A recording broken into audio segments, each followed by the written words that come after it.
Ah yes, the Fallen King. We've seen him plenty of times. It's wave 40, and all I gotta do now is just kill it. But what if I told you that the defenses I used to get here costed 0 coins and 0 gems, and not to mention, I did it completely solo? Your two immediate thoughts are probably, oh, you just used admin commands, and your other one is probably, well, that's just clickbait. Well, I'm here to tell you that it's neither one of those. All the defenses I'm going to be using to get here cost 0 coins and 0 gems in total. So what is this mysterious loadout then?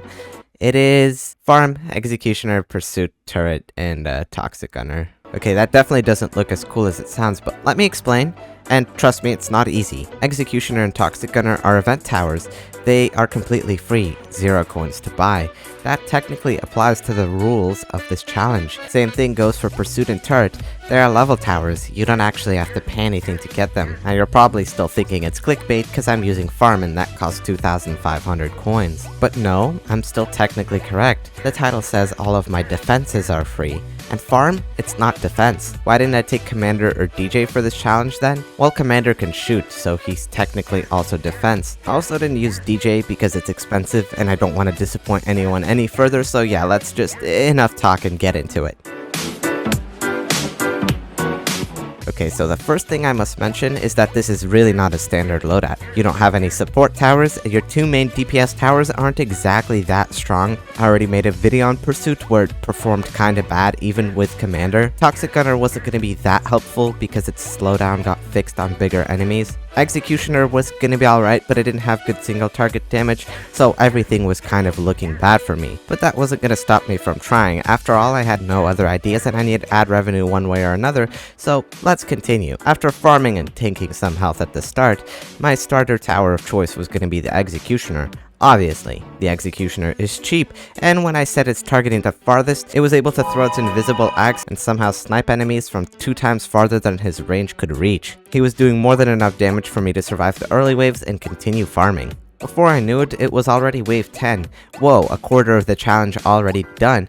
But it was time for the boss, and the boss wasn't going to be easy for the Executioner who doesn't really specialize in single target damage. So what I decided to do on wave 10 was to actually farm even more. After doing barely any damage to the boss, I still kept farming. And although it seemed like the boss was going to get a free kill, I skipped the wave and then I placed down a Pursuit, upgrading the Pursuit just once, combined with the Executioner, to do enough damage to the boss so that I'd be able to survive it. Then I upgraded a Farm to max level, and all of a sudden, we had shadows. So I just placed a turret, and then after skipping a wave and realizing I was short on money, I decided to sell the Pursuit and get a level 3 turret, and thankfully that had enough damage to take down all of the shadows. Now level 3 turret was really strong, giving me a lot of time to farm, which is exactly what I did.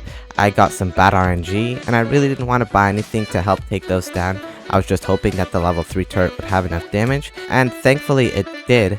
But then we had Fallens, and I was not going to trust my defenses, so I upgraded an Executioner. I was still not confident because 3 of them were alive on their way around, so I was thinking about placing a Toxic Gunner, but I decided to risk it, and thankfully, I survived. I tanked 5 health, and just like that, I was already halfway through the challenge. I've successfully been able to beat 20 waves in Fallen mode, with all of my defenses costing absolutely 0 coins and gems. At this point, I was definitely going to need the Toxic Gunner because wave 21 was just more Fallens, and a lot of mysteries that could also spawn Fallens.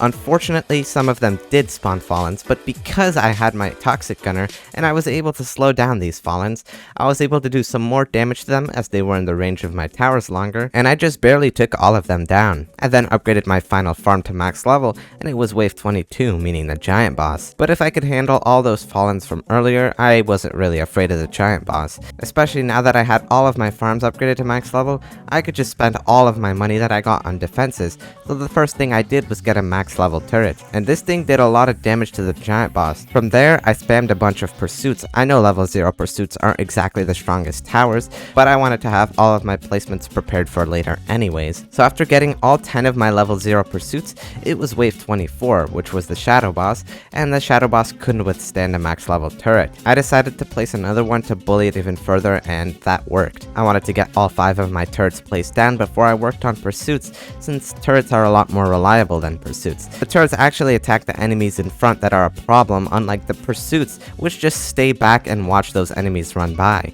After getting them all down, I started working on max level pursuits since max level turrets were a bit too expensive for their DPS right now, and I was safe from anything anyways. Then it was wave 30, which was time for the tank. My defenses don't really look like something that would handle a tank, especially all of these pursuits. Going up against the fast tank, that was definitely their weakness. And the tank almost got through, and I was somehow able to survive it, but knowing that I was able to get past it this time, there wasn't going to be much fear for any future tanks. Next tank was on wave 32, but I got a max level toxic gunner, and combined with more max level pursuits now, I took it down surprisingly in a really similar area. I then placed down some executioners because I noticed a lot of enemies that were upcoming were going to be in hordes, which is what the executioners do really well against. I noticed a very interesting phenomena with the pursuits, where they would shoot missiles to the very start of the map occasionally.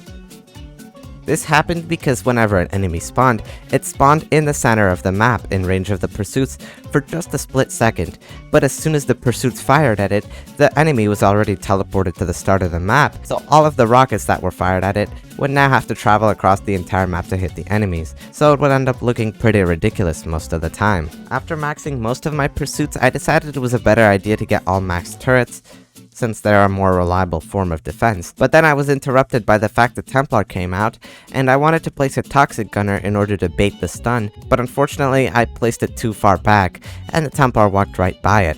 The Templar ended up stunning all my useful towers, but my pursuits were at least unstunned, so that's good.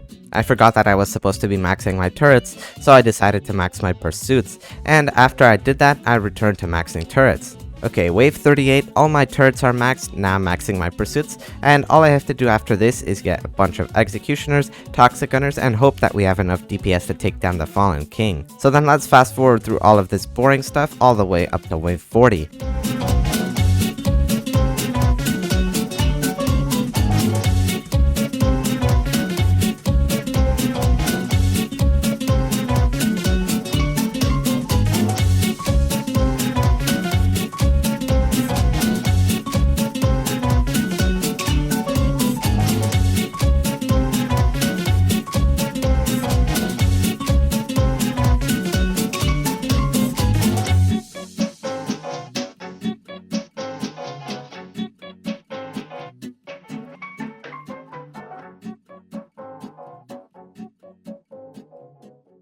I immediately sell my farms to get as much toxic gunners as I can. I've already reached the placement limit for every other tower that I have. I place a bunch of level 0 toxic gunners to bait stuns from guardians, and then I place some more in the center for DPS. So now we had 5 turrets, 10 pursuits, 8 executioners, and a bunch of scattered toxic gunners, all costing 0 coins and 0 gems to buy. Would a completely free defense be able to take down wave 40? The answer is no.